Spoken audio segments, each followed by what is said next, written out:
안녕하세요, 여러분. 밤새 편히 잘 주무셨습니까? 날씨가 많이 좋죠. 오늘도 우리에게 허락하신 하루 한 말씀 가운데 평안하고 화창한 우리의 복된 하루가 되길 원합니다. 오늘 우리에게 주신 말씀은 요한복음 13장입니다. 34절과 35절의 말씀 제가 봉독해 올리겠습니다. 새 계명을 너희에게 주노니 서로 사랑하라. 내가 너희를 사랑한 것 같이 너희도 서로 사랑하라. 너희가 서로 사랑하면 이로써 모든 사람이 너희가 내 제자인 줄 알리라. 아멘. 주님의 말씀입니다. 주님께 감사드립니다. 이 아침에 우리에게 주신 말씀 가지고 새로운 계명 서로 사랑하라 라는 제목으로 말씀을 증거하도록 하겠습니다. 예수님이 돌아가시기 전날 밤 목요일 저녁이었습니다. 성만찬을 집례하시고 또 6월절 식사를 나누시고 제자들을 위한 고별의 설교와 중보의 기도를 드리시죠. 그리고 그날 밤에 잡혀가십니다. 오늘 우리가 묵상할 내용은 주님의 설교 중에 마지막 설교에 해당되는 말씀입니다. 그것은 서로 사랑하라라는 너무나 분명한 메시지였습니다. 내가 너희를 사랑한 것 같이 너희도 서로 사랑하라. 예수님께서 구약시대의 가장 중요한 율법을 두 가지로 손꼽으셨죠. 그것은 하나님을 사랑하는 것과 그리고 이웃을 사랑하는 것이었습니다. 근데 오늘 말씀을 통해서 교회 안에서 교인들끼리 예수 믿는 사람들끼리 공동체 안에서 서로 사랑하라는 더욱더 구체적인 계명을 우리에게 허락하고 계신 것입니다. 가끔씩 교회 안에서 이런 이야기 듣습니다. 목사님, 누구 때문에 봉사 못하겠어요? 아무개 때문에 시험 들어서 이제 못하겠습니다. 목사님, 나는 열심히 하려고 했는데 사람들이 이렇게 말이 많네요. 기분 나빠서 그만두렵니다. 목사님, 저 봉사 많이 하고 신앙생활 했는데요. 그러다 보니까 교회 안에서 참 볼 일, 못 볼 일 너무나 많이 본 것 같습니다. 이제는 좀 조용히 신앙생활 하고 싶으니까 목사님도 가만히 당분간 두시기 바랍니다.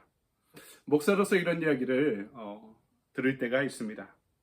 근데 여러분, 왜 서로 사랑하라는 말씀을 새 계명이라고 말씀하셨을까요? 내가 죽는 십자가의 경험 없이 가능하지 않은 것이 이 사랑의 계명이기 때문입니다. 어제 말씀에 한 알에 썩어지는 미랄이 되는 것에서 우리의 행복을 찾아야 된다고 말씀했는데 썩어지는 미랄이 될 때 가능한 계명이기 때문에 전적으로 새로운 계명이다라고 말씀하신 것이죠. 오늘 말씀은 그래서 교회 안에서 가장 중요한 섬김이 무엇이냐? 이것도 하고 저것도 하는 것이 다 중요하지만 서로 발을 씻어주는 것, 곧 서로 남의 허물을 덮어주고 씻어주는 것이라고 전하고 있습니다. 여러분, 이것이 예수님의 마지막 설교 내용이었습니다.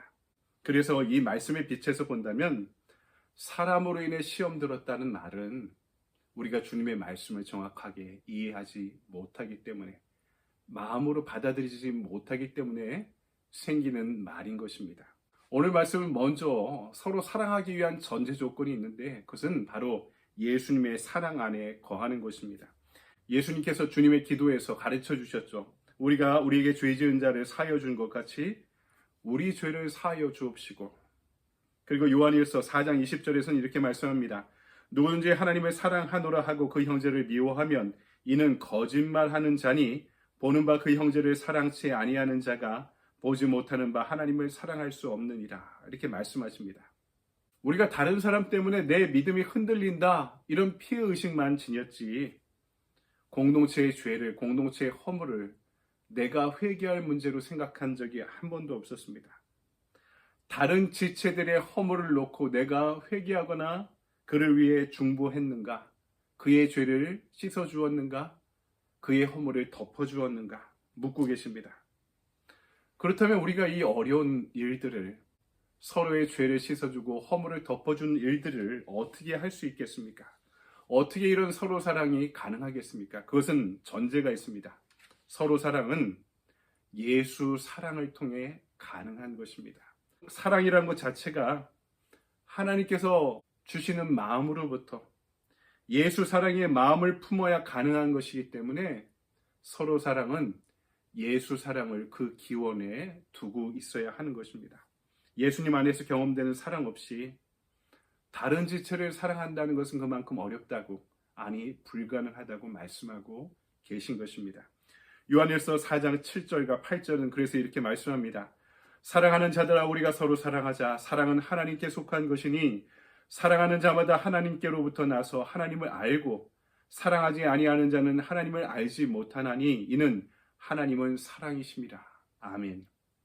중세 가톨릭 교회의 교리적이고 제도적인 한계를 뛰어넘고자 탁발 수도회를 시작했던 것이 성 프란시스코입니다. 젊은 시절에 예수 그리스도의 임재와 사랑을 너무 깊이 체험한 것이죠. 그래서 그 사랑이 너무나 커 견딜 수 없어서 귀족으로서의 기득권을 포기하고 아버지의 재산으로 가난한 사람들을 돕기 시작합니다. 그러니까 아버지 재산을 너무 펐으니까 아버지와 갈등이 심각하게 되었고요. 나중에 이 아버지가 아들을 법정에 고소하는 일들이 벌어지게 됩니다. 프란시스코는 재판장에서 아버지로부터 받은 옷, 귀족으로서 의복까지 모두 다 벗어버리면서 그리고 재판정을 나가면서 이렇게 이야기합니다. 이제부터는 하늘 아버지만을 위해 살겠습니다. 우리가 프란시스코에 대한 너무나 많은 예화들, 일화들이 또 교회사의 전통 가운데 전해지고 있는데요. 예수 그리스도를 너무나 사랑했던 프란시스코는 그분의 영광뿐 아니라 그분의 상처까지 공유해야 된다는 성경의 말씀 가운데 손과 발에 예수 그리스도의 십자가의 흔적을 얻기 위해 기도하던 중에 어느 날 손이 타는 듯한 고통을 얻게 되어서 손을 보니까 십자가의 흔적이 남아 있었다라는 것은요, 중세 교회사의 아주 유명한 일화로도 남아 있습니다. 이 정도로 하나님의 임재와 사랑 안에 거하려고 평생을 노력하며 헌신했던 영적 거인이 바로 프란시스였던 것이죠. 우리에게 잘 알려진 프란시스코의 기도문이 있습니다. 주여 나를 평화의 도구로 써주소서. 미움이 있는 곳에 사랑을, 상처가 있는 곳에 용서를, 분열이 있는 곳에 일치를, 의혹이 있는 곳에 믿음을 심게 하소서. 오류가 있는 곳에 진리를, 절망이 있는 곳에 희망을, 어둠이 있는 곳에 광명을, 슬픔이 있는 곳에 기쁨을 심게 하소서. 위로받기보다는 위로하고 이해받기보다는 이해하며 사랑받기보다는 사랑하며 주님을 온전히 믿음으로 영생을 얻기 때문이니 주여 나를 평화의 도구로 써주소서. 유명한 그의 기도문은 예수님의 사랑을 경험한 사람만이 드릴 수 있는 기도문이 분명합니다. 오늘 저와 여러분도 그 사랑 안에 거하게 되길 소망합니다. 나같이 부족하고 나약하고 흠 많은 사람도 있는 그대로 받아들여 주신 그분의 사랑 안에 거하길 소망합니다. 내가 잘나서가 아닙니다. 나를 자녀 삼아 주신 그 신분 하나만으로도 주님은 우리를 너무나 소중히 여기신다는 사실을 기억하시기 바랍니다. 주님의 사랑 안에, 그 십자가의 은혜 안에 온전히 받아들여진 저와 여러분의 하루가 되길 바랍니다. 두 번째, 오늘 말씀은 세상이 교회를 바라보는 바로미터가 서로 사랑이다 라고 분명히 알려주고 계십니다. 35절의 말씀, 너희가 서로 사랑하면 이로써 모든 사람이 너희가 내 제자인 줄 알리라. 교인들이 서로 사랑하는 것을 보고 세상이 교회를 평가한다는 것입니다. 박찬욱 감독의 유명한 복수 시리즈 친절한 금자씨에 이런 유명한 장면이 나옵니다. 교도소를 나온 금자씨에게 목사와 성도들이 두부를 주면서 교도소를 나온 것을 환영해 줍니다. 그러면서 이젠 이 새하얀 두부처럼 죄짓지 말라 이렇게 권면하죠. 그러니까 금자씨가 냉정한 얼굴로 두부를 떨어뜨리면서 이렇게 말합니다. 너나 잘하세요. 여러분, 이것이 세상이 교회에 전하고 싶은 메시지가 아닐까요? 우리가 여러 가지 교회에 대한 비판을 내외에서 합니다. 교회 재정이 투명해야 된다. 목회자의 윤리가 회복돼야 된다. 다 맞는 말입니다. 사람들이 교회에 원하는 니즈가 많습니다. 그런데요, 성경이 교회에 공동체에 원하는 최우선의 니즈는 무엇입니까? 서로 사랑이 회복돼야 된다고 말씀하고 있는 것입니다. 사도행전 4장을 보니까 초대교회가 오순절 다락방에서 성령의 강한 임재를 경험하고 한마음 한뜻이 되어서 모든 물건을 통용하고 필요에 따라 재산을 나누어주고 큰 권능으로 예수의 부활을 선포하니 사람들이 교회를 칭찬하며 찾아오는 사람들이 늘어났다 이렇게 기록하고 있습니다. 그러니까 초대교회의 선교는요, 처음에 어떤 프로젝트를 통해 시작된 것이 아닙니다. 서로의 필요를 채워주는 서로 사랑의 모습만을 보고 사람들이 교회를 찾아오기 시작했다는 것입니다. 여러분, 전도를 아무리 많이 하고 선교를 아무리 많이 해도 교회 안에 서로를 존중하고 권면하고 사랑하는 마음이 없으면 누가 이 교회를 다니고 싶겠습니까? 오늘 하루 예수님의 마지막 설교 가운데 우리가 우리의 신비에 심어야 될 말씀이 이것입니다. 서로 사랑하라 라는 세 계명이 우리에게 주어진 것입니다. 이를 위해 먼저 우리는 예수님의 사랑 안에 거해야만 합니다. 왜냐하면 우리가 죽지 않고 나의 의지로, 나의 지혜로, 나의 경험으로 사랑하지 못하기 때문입니다. 그 십자가에서 나는 죽고 그리스도로 살아나는 부활의 경험만이, 십자가에서 나를 죽이는 경험만이, 하늘의 미랄이 되어 스스로 썩어지는 경험만이 우리가 주님의 사랑 안에 서로를 사랑하게 만들 수 있기 때문입니다.